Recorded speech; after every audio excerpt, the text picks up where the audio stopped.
Hello, everyone, and welcome back to another episode of Play, Pause, Rewind, our 85th episode and our fourth time attempting this recording.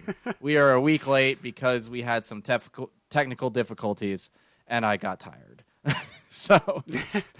Yeah, it's more my fault. Internet. Yeah. You know. Well, I'm going to blame Xfinity. It's Xfinity's fault. You're paying for good internet. They're not giving it to you. Yeah. Exactly. Yeah.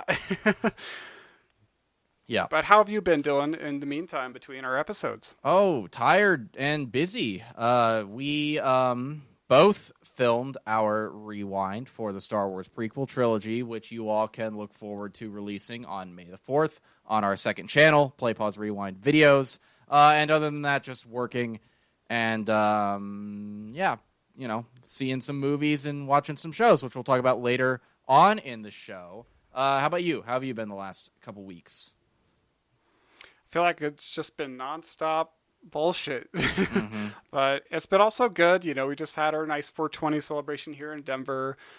Didn't really go down to Civic Center that day. I just stayed at home and celebrated on my own. Yeah. And then went out later with friends. We went to a comedy show. That was a good time. The 420 themed comedy show. I guess it was just a comedy show on 420. It wasn't strictly about weed, which is good. Yeah, just that headliner, Stoney McBlaze. Yeah, his character is all about weed. So he was the most weed heavy part of the show. Everyone else was great. I can't remember all their names, but that was a great show. It was. But we are not here to talk comedy this week. We are here to talk about Invincible Season 2. And Invincible Season 2 continues the story of superhero Mark Grayson and also the superhero team, the Guardians of the Globe, as they fight to defend Earth from powerful threats and move on from the explosive events of the first season. Season 2 once again stars Stephen Yeun, Sandra Oh, J.K. Simmons, Stacey Beats, Gray Griffin, Walton Goggins, Gillian Jacobs, Seth Rogen, and many, many more. We're going to do non-spoilers for a couple minutes and then just do the full discussion after that. Niles, what are your initial thoughts on Invincible Season 2? Well, if you guys listened to our first episode on Invincible, which I hope you did, where we talked about the first season, that must have been at least 2 years ago at this point. Oh, yeah. But if you listen to that episode, then you know that on this podcast, I'm the resident Invincible expert. I've read every comic, every single issue. I've read all the compendiums. So I do know a little bit about what I'm talking about here when we're talking about Invincible. And I got to tell you, I'm very, very pleased, very happy with this series as a whole, not even just Season 2. I just think Season 1 and Season 2, they're just so exceptional. And for me, this Season 2 and Season 1, they're just Invincible as a show. It really kind of sets the bar really high on the level of quality that I'm expecting from every kind of adaptation now. Okay. You know, it's just like, I feel like this adaptation, you know, it does have a lot of source material to pull from. There's 147 issues of the comics, so there's lots and lots of content to pull from. But it's incredibly faithful as an adaptation to the comics. But I think what really makes it exceptional, and we'll kind of get into it more later, but it finds opportunities to make improvements to the content and to the narratives and to the characters. And that's, I think, what every adaptation should strive to be. It should be trying to set that high bar, be faithful, but also improve upon what's there. And I think this season just really did that. I just think the mid-season break was the stupidest decision for this show. I definitely think it killed the hype. Even if you're a hardcore fan, it was like, wait, Invincible's back on? Yeah. Shit, that's cool. Yeah, I agree. It really did break the momentum of the season. I think a four-episode run is just too short. It really felt like the season was just getting started, and then it was gone for like 3 or 4 months or something like that. And for me, like, while I don't think Season 2 builds itself up quite as like narratively cleanly as the first season did, I think this season is still really great and does a lot of great character development with a really large cast of characters. And it also introduces some really interesting world building stuff. And like I said, the mid-season break, big, rough patch there. But I also watched the Adam Eve special that came out before the season, and I really liked that. I think it gave her a lot of good screen time and backstory, and I think she's kind of a minor player in a lot of this season, so I think it's good that they gave her that special from the jump, because I feel like she's meant to be one of the main people, and she is kind of in the backseat for a lot of this season. Yeah. Yeah. Yeah. I still need to watch that, but yeah, I love Adam Eve. She's fantastic. Yeah. I'd also say that animation overall was a step up over last season. I didn't have a problem with last season's animation, but you can see where, corners have to be cut in certain parts just to fit within the budget, and that's still the case here, but I noticed it less than I did last season. So, yeah, definitely a recommendation from me. I think this show is great. But you have any other final non-spoilery thoughts? Yeah, I've got a few more here. I would also say that, yeah, just amazing performances from all the voice actors here. Like, now that I've seen both of these seasons, I just can't imagine anyone else voicing Rex, voicing Mark, voicing Omni-Man, of course. Yeah. Like, they just give great performances, and they really embody the characters. And sometimes I'll go back and I'll flip through some of those comics, and I just hear their voices in my head. I hear Gillian Jacobs saying these lines as Adam Eve. It really does come across. And even Seth Rogen, I think that he did a good job, even if his voice is a little out of place. Yeah. But he's really cool. And kind of circling back to what I said earlier as an adaptation, I'll get back into that a little bit more, but I think a lot of modern superhero media, it doesn't meet this level of quality for me. And if there's anyone listening that has been listening to for a while, then you probably know that I've been going back and watching some of these DC movies, animated movies. Yeah, the animated. DC Dark. Yeah. Yes. Yeah, like Justice League Dark, Justice League Apocalypse, that kind of stuff. And the reason why I sought those out was because I was also missing a little bit of Invincible. I needed to fill the void a little bit for myself, but I really appreciated those stories because it brought some finality to the characters, to like Batman and all these other characters who die during the movies, and like it's great, when you can see the character have kind of a start, middle, and end, and that's it. They're done. They're not coming back. Yep. And I think that's kind of what is missing in some of this modern superhero media is the sense of finality, letting their characters die, and some of these superhero movies and shows, I think lack a little bit of complexity sometimes. And it's fine to tell a simple story. There's nothing wrong with that. But like what I expect in a modern superhero movie these days, or just TV show, is complexity, narratively speaking, emotionally speaking, character development wise. I want finality, let the characters have their time in the sun, and then that's it. And then originality. I don't want a villain of the week Saturday morning cartoon show anymore. I love watching X-Men 97, and it doesn't have that feeling, but when I watch it, I do kind of feel that way of like, are we getting back to that, that Saturday morning cartoon. Well, with that one specifically, yes. I think that's exactly what it's trying to be. But yeah, it's not just doing a monster of the week thing. Like there's a sense of originality in that storyline. And here in Invincible, I'm feeling that originality here too. But yeah, I think the show does a great job of meeting those three criteria for me: the complexity, the originality, the finality. Asterisk on the finality this season a little bit. We'll get more to that in a second. But I also saw an idea circulating online that I agree with, and I wanted to bring it up because I feel like it's a little on the money.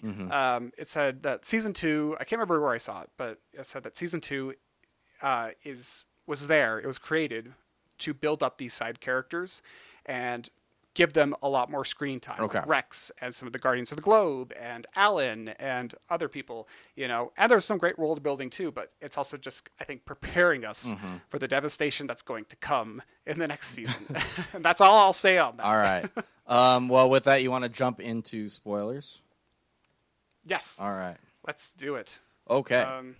So talk about why you love Invincible. Yes. Why do I love Invincible?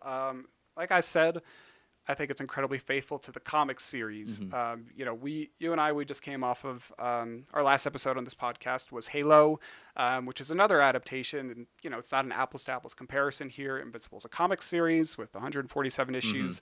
Halo is a video game series. So, you know, multiple games, but it's more first person shooter kind of feel. And so it's difficult to compare the two fairly. But I feel like Invincible here, in this example, it actually feels like the source material has come to life on the big screen. Halo, not as much. You know, the creators of Invincible here, they didn't disrespect or ignore the lore, and I think that's largely because Robert Kirkman was so heavily involved in creating this, as he should be. But, you know, they didn't try to come up with a brand new story to fit in the universe. They just said, there's already a great story here. Let's faithfully adapt this into just all of its amazing wonder. And, you know, like one sequence that comes to mind for me is the climactic sequence of the season, the showdown with Angstrom Levy. That is basically frame for frame, shot for shot, exactly as the comics. Like, all the worlds that he travels to are from the comics. Like, that's exactly how it goes in that sequence. It's a little, there's maybe some differences, but, you know, it's pretty much the same. And I appreciate how faithful they were, how they just trusted the source material and knew that there was a good story there. Yeah. Well, and it speaks to what we talked about in the Halo episode, where it's like doing something different isn't bad. Sometimes it can be good and even necessary when you're adapting. But making a good adaptation of anything sort of requires you to have an understanding of why the original thing worked.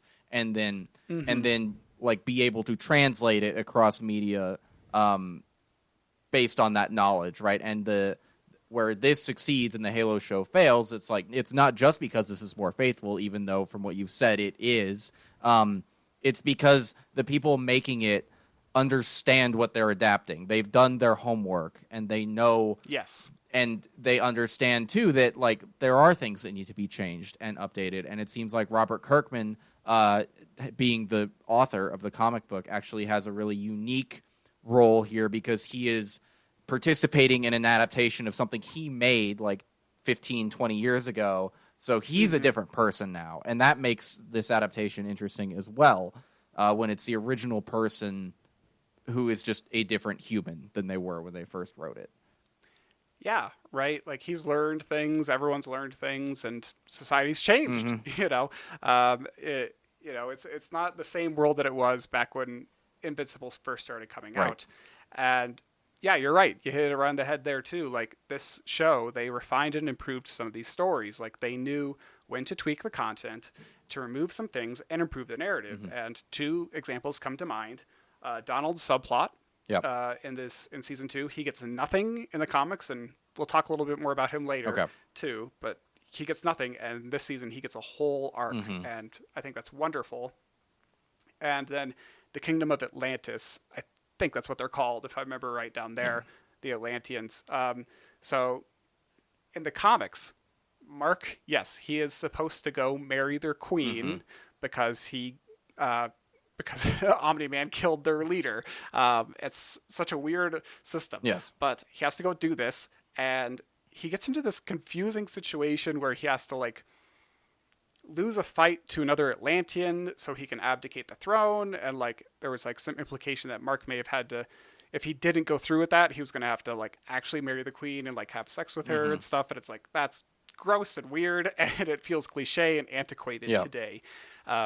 And the sequence that we get in the show, I think, is so much more powerful. It's also kind of self-aware, too, because the Atlanteans are like, we don't do that barbaric shit anymore. And it's like, okay, yeah, they know what they're doing here.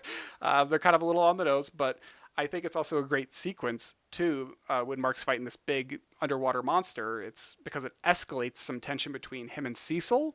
And it also showcases Mark's values even more. He wants to help people no matter what they did to him. He's like, these people don't deserve to be killed by a giant monster. And I think that's just fantastic. And they knew which stories to omit, like to say, we don't need to touch on that.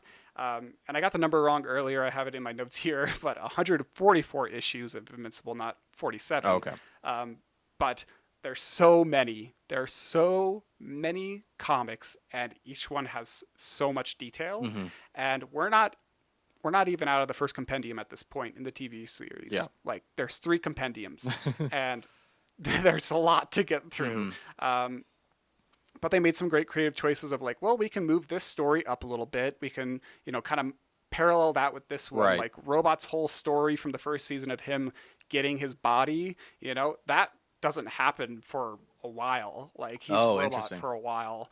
Like I don't remember how many comics, but they said let's move that up. Mm-hmm. Like let's make that a first season thing so we can build on that in season 2. And I think that they did a good job here in season 2 of saying, well, we don't need to touch on everything. Let's pick and choose and let's find the best material to use. Right. Well, and it goes back to what you said about them refining the source material a little bit, because since the comic is complete, it's a complete story, and they have years of hindsight, like they can sort of say, well, we know this thing is going to come into play in like issue 130 or something. So, and maybe it came out of nowhere then, but we can start planting the seeds for it now so it feels more organic.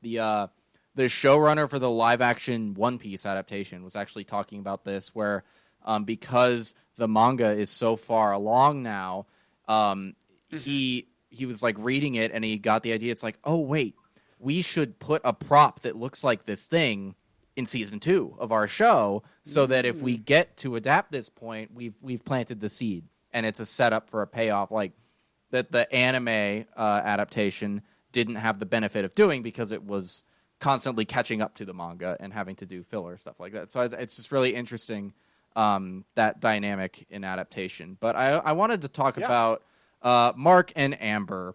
Yes. Because Amber specifically was something that lots and lots of people really harped on last season, and I remember my thoughts on her were like, I liked her for the most part. I thought she was a little unreasonable in that one part at the college where she knew he was invincible and still got mad at him for like leaving them. I was like, okay, come on. You know why he did this. You don't have to give him a hard time for this specific thing. The rest of it is totally understandable. But right. I really liked their relationship this season. It just felt so sad because pretty early on the show is telegraphing that this is not going to work out, and the two of them are sort of on borrowed time. And we get to see them throughout the season sort of coming to that realization themselves. Yeah, right. I did like the relationship a lot better this season too. I think that she got just a little bit of unfair hate online. Oh yeah, it was like just how people responded to her. I like, wonder why. Yeah, it's almost like there's some toxic people out there. Because I think that she was acting reasonable for the most part. It was like about truthfulness, and Mark was always like dodging the question and brushing her off. And it's like, yeah, if someone was treating me like that, I'd be like, no, we're breaking up. Like if you're not gonna stick around for me, then yeah, we're out of here. Yeah, exactly. But, yeah, I did like their dynamic this season, and it did kind of feel like a little bit of a drawn out breakup in a way, but I think it worked really well, and I thought it was really neat this time. Yeah, I just really enjoyed watching them try to make it work, and I didn't feel like it was drawn out for that reason, because I felt like they both sort of saw where it was headed and were doing their very best and trying very, very hard to change their trajectory, but it just, like, it got to a point where it was dangerous for Amber to be involved, and they were like, okay, we have to, this is it. But I also am sure that, like, it mirrors in a lot of ways what Debbie's experience was dating Nolan when they were younger, and you sort of, in your mind, can compare those two things together, and yeah, I think that's a little interesting, and obviously it pans out in a very different way here. But I had a question, just since you've read the comic. Is Amber a major character in the story after this point, or is she kind of phased out once she and Mark break up? And do you think that'll change in the show's adaptation? So she does get phased out in the comics. She has like a little resurfacing after like a few issues after they break up. Okay. I'm curious to see if they'll adapt that thing, but then she's just kind of non-existent. And,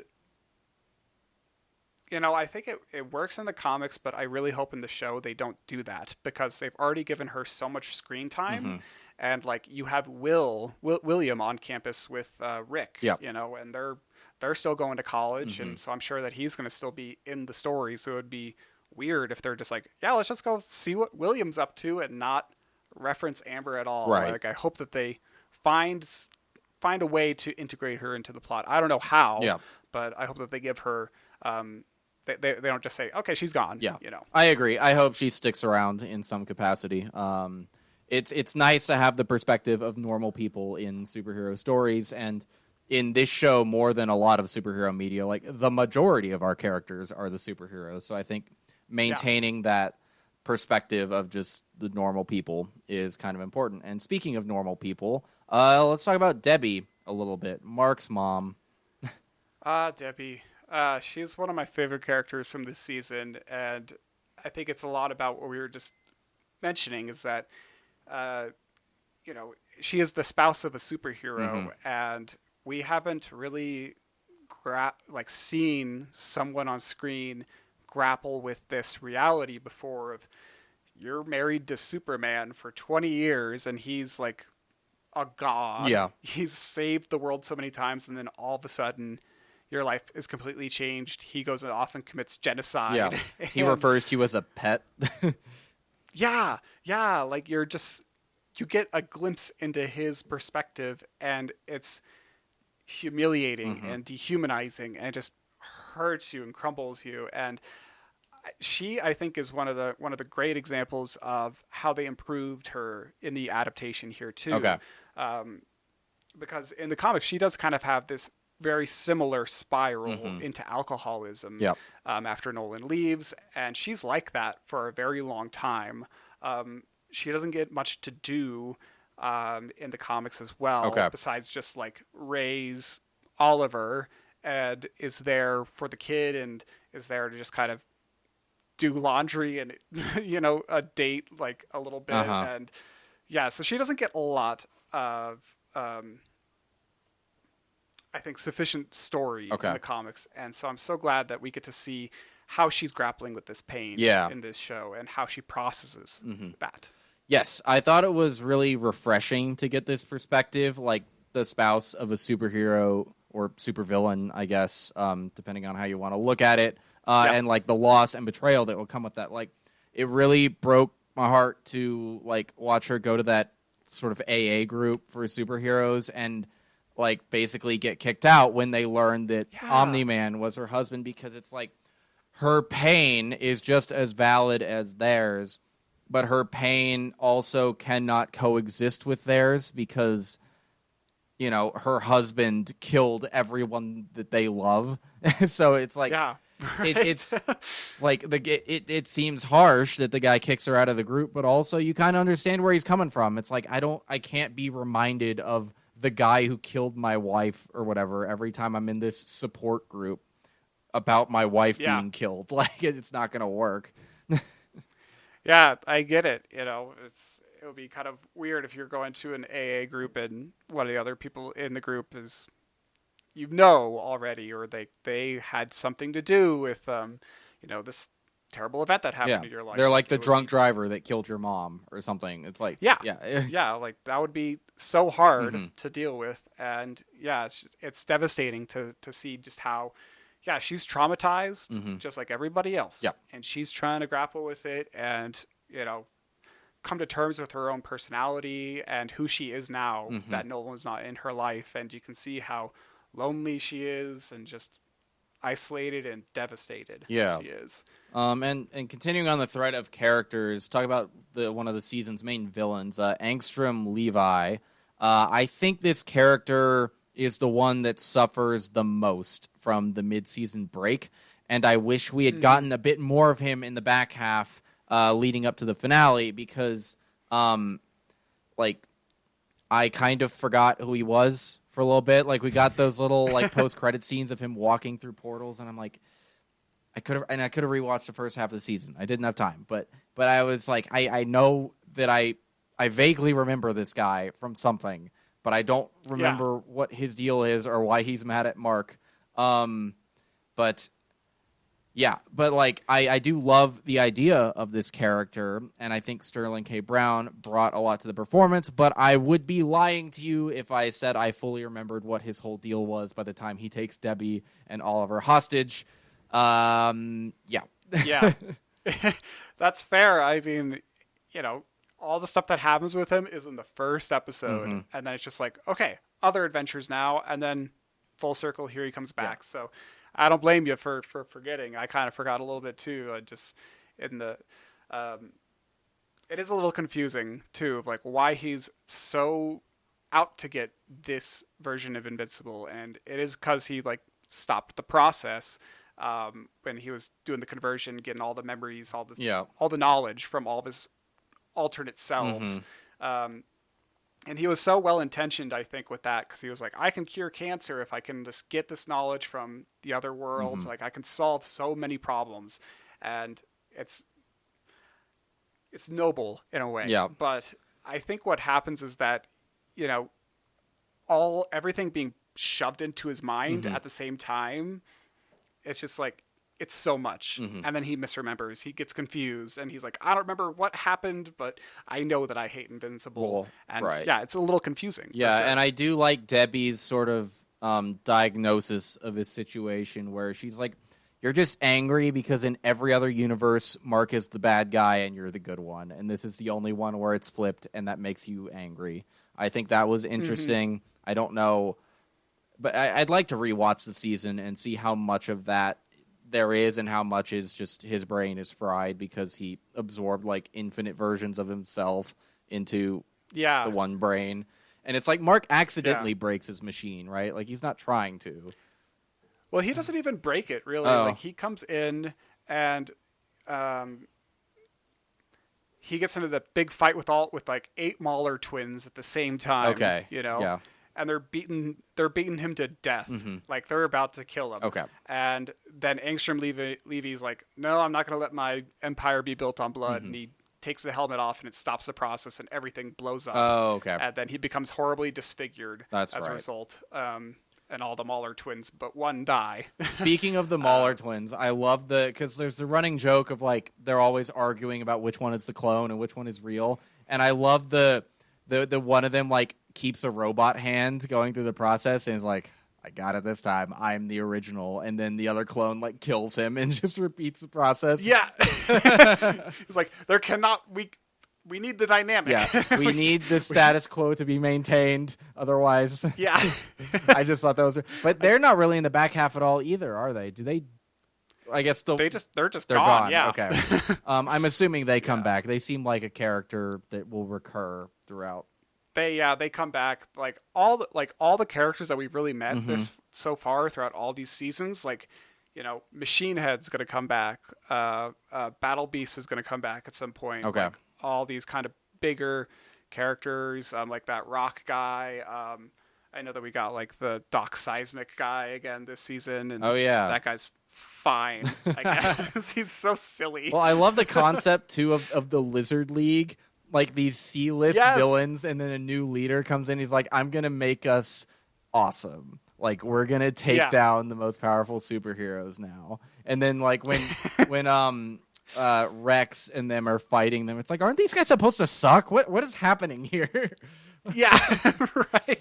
And that part too of him like taking over the Lizard League, straight from the comics too. Yeah. That's how it happens. Yeah, but sorry, I got a sidetrack for a second, but I do want to say, like, all that being said about Angstrom Levi and how he just is kind of like there and then not there and then back in the end, the final showdown between him and Mark was excellent and pretty devastating, very brutal, and I love the just Mark in like shock, just like, I thought you were stronger. He didn't. I think he definitely loses his shit for a little bit, but he didn't mean to kill him for sure, and he just like was like, it's like a side of these stories that you don't get explored all that much, but you have little hints sometimes where it's like, Spider-Man is always pulling his punches, apparently, and things like that. But you never see the brutal consequence of them not properly pulling their punches like you do here, I think. Yeah, right. Like the good guy is always way too strong, and he knows when to stop. Mm-hmm. And yeah, Mark is just he got so emotional. And yeah, it's a pretty phenomenal scene. It's basically yeah, like I said, shot for shot, Mm-hmm. same as the comics, except for the Fortnite reference that came out of nowhere. But I'm glad that they did that. Okay. I thought that was just clever. It's like, oh yeah, that's a good way to tie it in if they want. Mm-hmm. And I everything was pretty much the same. Even him like walking away from the devastation, like that's like a beautiful panel from the comics of him just like looking at the blood Yeah. and being like, I have no idea what to do. Mm-hmm. And I'm so overwhelmed with emotion, and I'm stranded here, and it's just crazy. So it's all basically the same. There's like one thing that was a little bit different, and it may be a spoiler for next season. Okay. And I don't want to talk about it because I feel like that might spoil Okay. it for some people. So Yeah. I won't say any more on that. Yeah. Well, speaking of Mark's violence, though, I think parallels to his father are a huge part of the season, right? Like he starts the season off by telling Cecil, like, I'm not my dad, like I'm a different person. Stop treating me like that. And then at the end, you sort of get the reversal where Cecil is like, you're not like your father. Like I understand the situation you were in, and you did what you were forced to do, and you like just looking at the way you're handling it, you're not like him. I thought that was like, it's obviously a huge through line through the season, and I think it's very effective. Yeah, I agree. I think it's great here, and yeah, they're in the same positions. Of him beating the shit out of Levy. Oh yeah, Nolan was physically, beating Mark up. exactly. They're in the same like positions as when Nolan was kicking the shit out of Mark in Yes. season 1. Yeah, It's the same shot kind of sequence there, and it's terrific. And I just had something, but now I'm missing it. Oh, no. But, yeah, it'll come back to me. yeah. It'll be interesting to see how Mark handles the trauma going forward into the story. And then Adam Eve, in addition to her little special, which I thought was great, which sort of dives into like when her powers first manifest. She has like a little childhood best friend, and her parents are her parents.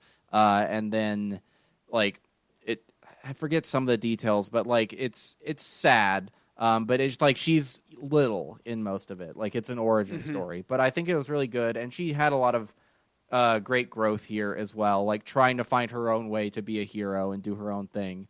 And it doesn't always totally work out. Yeah, it really doesn't for her. Like, it was heartbreaking to see her trying to help others, only to unintentionally harm them. Where she created this beautiful little area in Chicago, and then it collapses like 2 weeks later and injures a bunch of people. I don't know if people died or anything, but yeah, that was devastating to see that, of like so much goodwill went so wrong. Right. But it wasn't really her fault. It was just like, oh, she didn't think about everything, all the logistics. Yeah, well, she like cut through the red tape to try to do something nice, right? And then like it's another thing that's not really explored in this genre all that much, but it's like, oh, that lot was vacant and being unused for a reason. Like there were structural problems in the ground there; it wasn't safe, and yeah, and it's like, oh, you didn't know that, and you were trying to, just save the day, and it didn't. You fucked it up. yeah, right. It's unfortunate, and then her dad is such an asshole, man. He's very frustrating. Oh yeah, because he's so stuck up in his like hard day's work mentality. Like, I have to do everything for myself, and it's like your daughter can literally manipulate the molecular level of like structures and create gold, dude. Like, why are you ignoring this? Yeah. Like, he feels like a very sort of old school, sort of toxic masculine. Like I've got to bootstrap my way to success. Like I have to be working hard because I'm the man of the house. Was sort of the vibe I got from him. Definitely. Yeah. Definitely. Her parents suck in the comics too. Like they're gross and weird and terrible people. Like her mom's kind of in a similar boat as her dad. I think her mom's a little bit better in the show, but I think her dad, he kind of functions as this point of realism in the series of like, this is how it is for everyday people. Yeah. It's not just I'm a superhero and I can go change the world. It's like, no, I don't have any powers. I got to go work at Burger Mart, unfortunately, but that's just the way it is right now. Yeah. Or in his case, like I think part of his thing is like he feels emasculated by someone else in his family being more powerful, and I think like a breadwinner in a lot of ways. Like Eve can bring financial stability to their house, and he feels threatened by the fact that it's not him doing it, and maybe he's an angry person, and he's angry because of his circumstances, and if his circumstances change, then his anger isn't justified anymore. So he's keeping the status quo what it is. He has to work hard every day because that's just what he thinks he has to do. But yeah. It's an interesting dynamic there.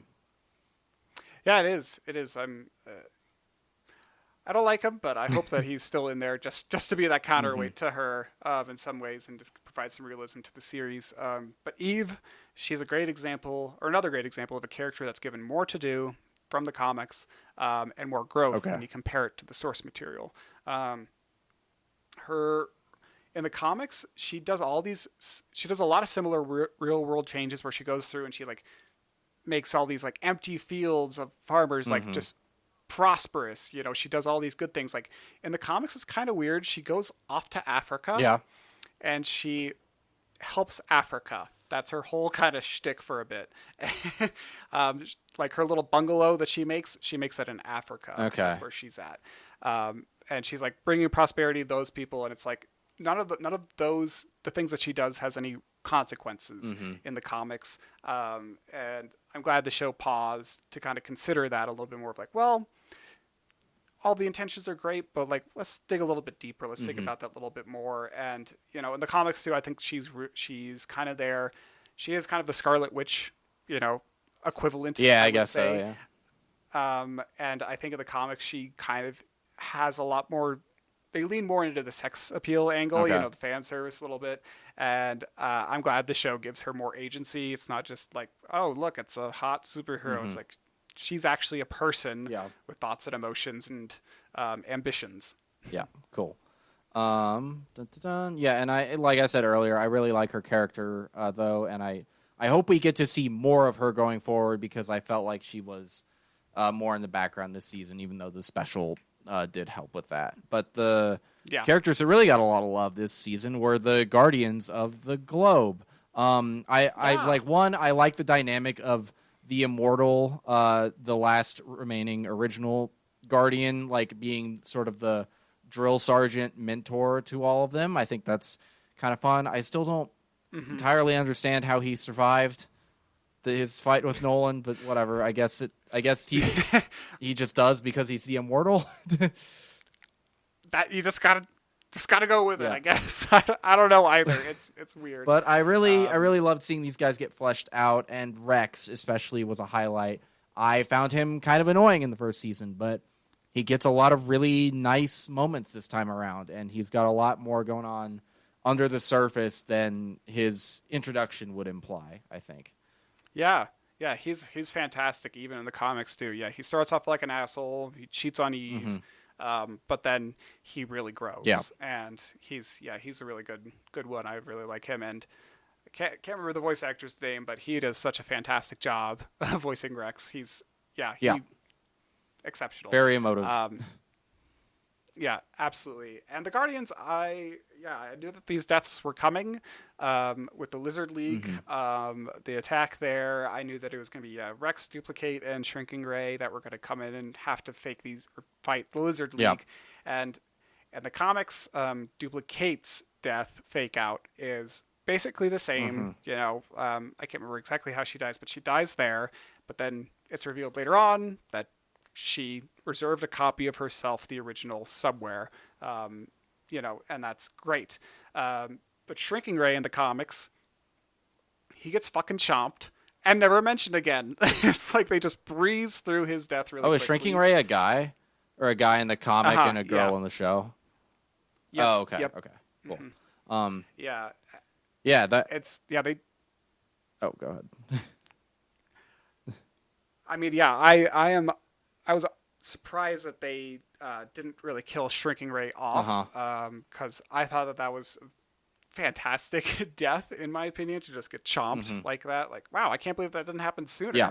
And I don't see how anyone could come back from breaking all their bones, like they said or Shrinking Ray did. Uh-huh. But yeah, those two death fake outs, I don't love them, but I accept them for what they are, and I know that more is going to come. Yeah, I that's what well, I guess in a past version of this recording, I was sort of like, I don't know about that finality thing you mentioned because of this part. It's like almost every death that happens in the season, these two and Alan are reversed or revealed to be fake. But I will say with Duplicate, as she was running out of versions of herself in that fight, I was like, oh, this is not looking good for her. This is really anxiety-inducing.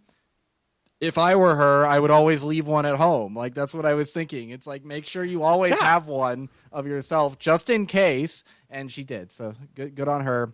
She's not a total idiot. That's awesome. But that is scary, like, because the power to duplicate yourself like that is probably really great in a fight, and you can survive a situation like that. But I could feel the fear in this character like rising as more and more of them are getting destroyed, because it's like eventually you're gonna get caught. Like, you're gonna get caught mid split or something, and it's not gonna work. But yeah, that was a brutal death by Komodo Dragon. Yeah, he was eviscerated her. Yeah, but let's. I mentioned Alan already, and we've kind of touched on Nolan briefly. But the space stuff focused on Nolan and Alan primarily. I think the Thraxan arc, like the ant people, was like, it was so cool. It was the coolest part of the season. It really added so much to Nolan's character. Like, leaving season one, it's like, oh, he's going to be the villain. Right, like that's what you would think. He's the ultimate villain. It's like, oh, this guy's got a lot more going on underneath the surface, and I love his like crisis he has, where he's just like, why do I care? Why do I care about these people? I don't understand what is going on with me. Yeah, but what do you think about this arc? I love that arc too. I totally agree. I think it's amazing, and it's, again, pulled from the comics with very minimal editing, really. It's such a great sequence, too, because, like, I was in the same boat as you reading the comics. I'm like, Omni-Man's going to come back with a ton of Viltrumites and wipe out the fucking planet. That's what's happening next. Yeah. And then it goes a completely different direction. You're thinking, it's like, oh, he started a second life. Wow, this is crazy. With a species that's even more short-lived than humans are, which are already short-lived for him, which I think is interesting. And I think it makes him regard human life even more highly, because he's learned to love and appreciate this even more finite form of life on Thraxan. I also think it really... I love his little like odyssey through space to the sad music, where he just like solemnly looks into the sun for a while. I thought that was cool. Yeah. And then he's like about to let the gravity suck him in, and then he sees the ship, and he's like, all right, I'll go save them real quick. Yeah. And it takes Nolan into such an interesting and weird direction, and it really hammers home how serious the Viltrumite threat is, because we saw what Nolan alone is capable of in season 1. And he gets pretty handily beaten here by not that many more Viltrumites. Like remember in season 1 where he flies through the portal and just destroys this entire planet civilization? Oh boy, yeah. And then it's still back in time for dinner. Yeah, he's like, no big deal, it's fine. Yeah. Then here he is fighting, 3 Viltrumites with his son, and he's gets his back broken and shit. It's intense, and that sequence is so beautiful. I really enjoyed that, just like because it demonstrated just like how weak Mark is compared to fully grown Viltrumites who've been doing this their entire life. It's like Mark's got a lot of catching up to do if the guy can just push him into the ground with just one finger, you know? Right. Well, and Mark is now given a very interesting conflict that I'm interested to see how it plays out, because he is basically told, like, prepare these people for subjugation or we're going to kill everyone. And I don't know how you handle that. Yeah, it's a difficult dilemma for sure. Because he has just seen that he cannot beat these people, at least not yet. So it's like, what do you do? And I think the conversation must happen off screen, but it's like it seems like he's filled Cecil in on that he was given this dilemma because Cecil, when the lady Viltrumite shows up later, who's voiced by Becca Butcher, Chantal Vincentin, Cecil's like very appreciative of him not like even pretending to follow the Viltrumite rule. He's just like, yeah. But I love that too, and I think I remember what I wanted to say earlier, and I think I saw it online first on like a tweet or something like that. But Mark gets his shit kicked every fucking fight. Yeah. Like he gets destroyed by Nolan, he gets destroyed by the Viltrumites. Anissa could just crush him like a bug, and it's so clear that he's so ill-equipped to fight these people who are stronger than him. But that's not what makes him invincible. What makes him invincible, yes, he can heal and he recover, but he's invincible because his values are invincible. Yeah. Like he's not going to sacrifice the people of the planet to give himself like an edge up or just be like, oh yeah, I'm going to relent and, say, yes, I'll do whatever you want if you stop attacking me right now. Right. Like he's going to stick with his morals and his values and protect his people, and that's why he's invincible. And I think it comes through really well in this season for sure. Yeah, and I love the converging of Alan and Nolan's plot lines, and you have here that they, I guess, team up and do a prison break next season, it seems like, so that's going to be kind of fun to see. Yeah, I don't want to spoil too much, but yeah, I think that is what's going to happen because they're both in the prison together, and he intentionally went into the prison as well. So I think we're going to see Nolan and Alan team up a little bit in season 3. Who knows if that's going to last, but it'll be cool to see them working together, I think. And I just love Alan's character. He's so likable and friendly and real. And yeah, like you could tell it's Seth Rogen voicing him, but I'm like, yeah, that's the right voice for Alan. Yeah. I think they did. He does a good job. The whole cast is great. Like it is a rare example where a voice cast of celebrity actors like all bring their A game and are all good. Like every performance is amazing, I think. But yeah, it's very neat, and yeah, he's just a cool character. I really also like that it's a very funny scene pulled from the comics again. But when Alan returns home, he's basically like, the reason why we are even watching Alan is because Mark and Amber hooking up, and then they're like, let's go to some space adventures with Alan and look at what he's doing. And then Alan starts hooking up with his wife thing. And then it's like, oh, let's go back to Mark now. That's like, funny. I forgot they're still about doing that. it. What do we do? What do we do to fill the time? I forgot about that. That's fun. I love that bit. I think that's hilarious. I also like the reveal that the head of this galactic resistance is also a Viltrumite. Just neat little interesting twist going on. Yeah, we're getting more and more context into this broader galactic conflict, I think, and I'm excited to see where all of that goes. But yeah, we also have Donald's subplot, which you said is not from the comic at all. This is all original material for the show. A lot of this is just in the show, because the way that we learn about Donald being a cyborg robot character is it just happens in one comic. Like we don't get any background about like Donald. He's just always kind of a character there in the back with Cecil, like a henchman.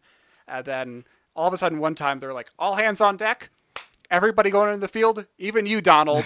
And then Donald just starts like firing lasers out of his wrist, and it's like, cool. Like, he's a robot. How neat. Yeah.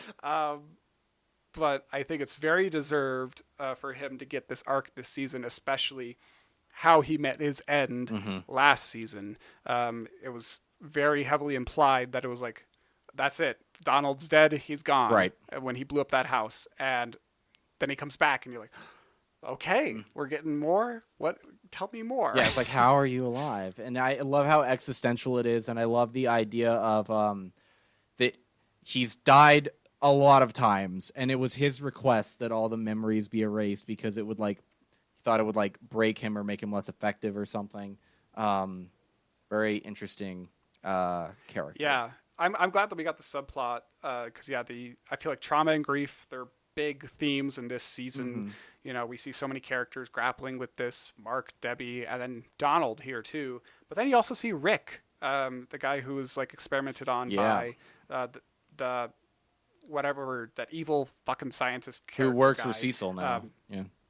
Yeah, building these crazy men, these Rihanna men, and it was just cool to see that dynamic in this show of like two people who have just been like reconstructed from scratch, or just like are so not themselves anymore, but they're still trying to hold on to this one shred of humanity that's still in them. And I think it was a beautiful kind of parallel between Rick and Donald. Yeah, good point. Yeah, and they do kind of connect and have a scene together that I forgot about. But yeah, we also have a couple fun visual gags for the season. A lot of them we've talked about already, but I do really love the sequence at the Comic-Con where when Mark is like getting the signature from the author, he's like, "Oh yeah, we have to cut corners on all kinds of things. Like this is a wide, like we're doing this wide shot. It's just a still image, but we just kind of move it slightly so you get the illusion of motion."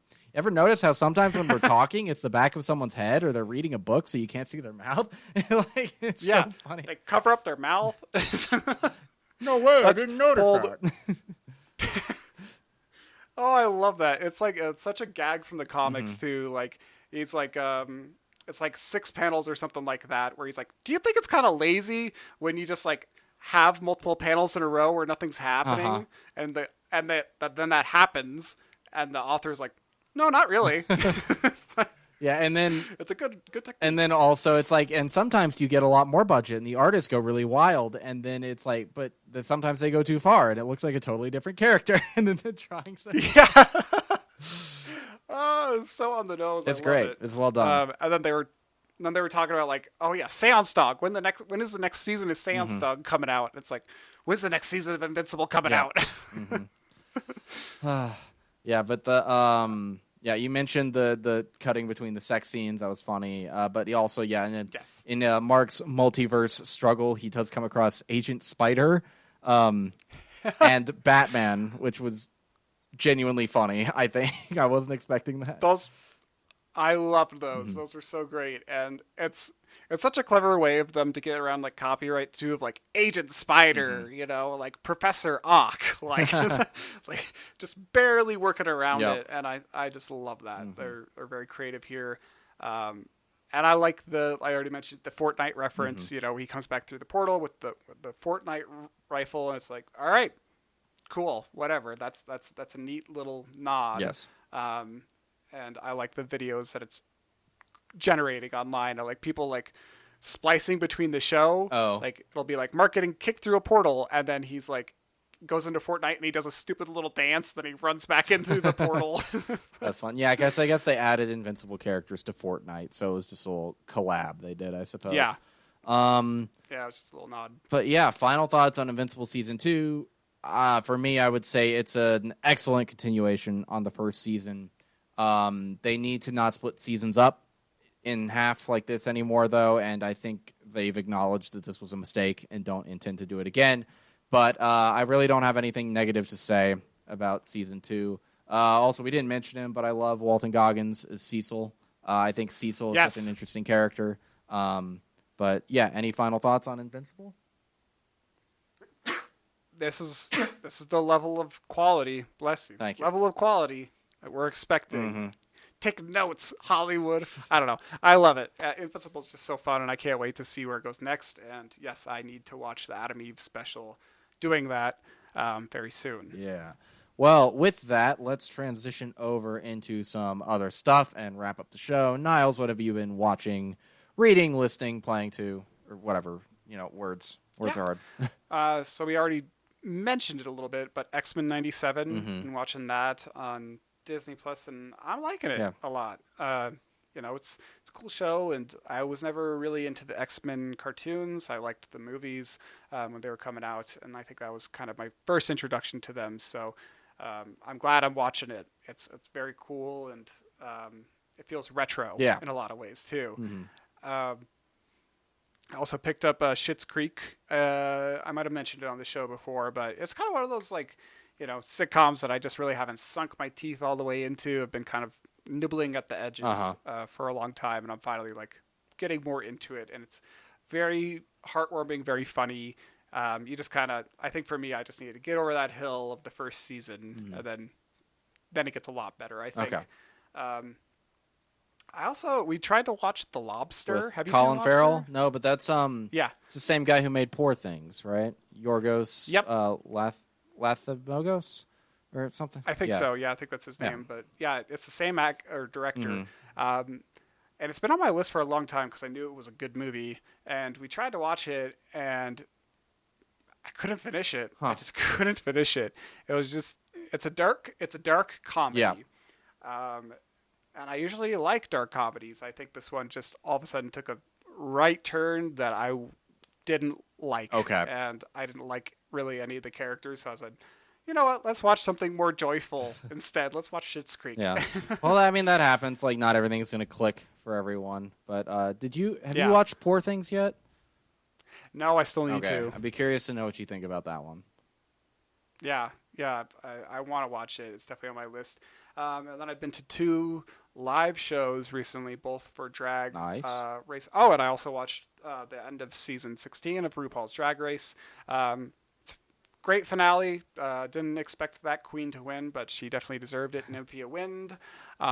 She earned it. She's the first queen from Taiwan to win the national or the international title. Cool. So kudos to her. Kudos. Yay. But the other drag shows I went to, I went and saw Willow Pill, God's Child tour. She's hilarious. She's a queen from Denver, and also one of the other winners of I think season 13 of Drag Race. I can't remember exactly, but she's hilarious. It was a great show. Very personal story. And then we also went and saw Jimbo's Drag Circus tour, which was just like Jimbo's a drag clown, and he's absurd, and he'll throw baloney on the audience and be just weird and outlandish, and he's very much into the circus. Cool. So that was a different experience than Willow Pill, but I liked both of them. They're great queens, so if you get a chance to see them, I definitely recommend them. Neat.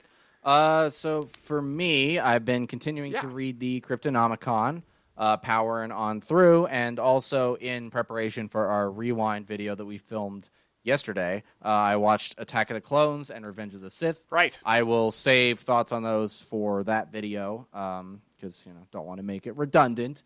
But also carrying on through Shogun, the finale is actually coming out in a couple hours, but I will probably watch it tomorrow, as I usually do. I also went to go see Dev Patel's Monkey Man, which was an awesome action movie. Actually, less action than I initially anticipated, but it's really, really good. I would recommend it. And like you, I'm watching X-Men 97. I think I'm an episode behind now, but I'll catch back up to that soon. And then Fallout Fever a little bit. Playing a lot of Fallout New Vegas, really enjoying that. It's a fantastic game. And also I watched the Fallout show on Amazon, which was fantastic. It's really good. And speaking of Walton Goggins, as Cecil, Walton Goggins is one of the main characters in this.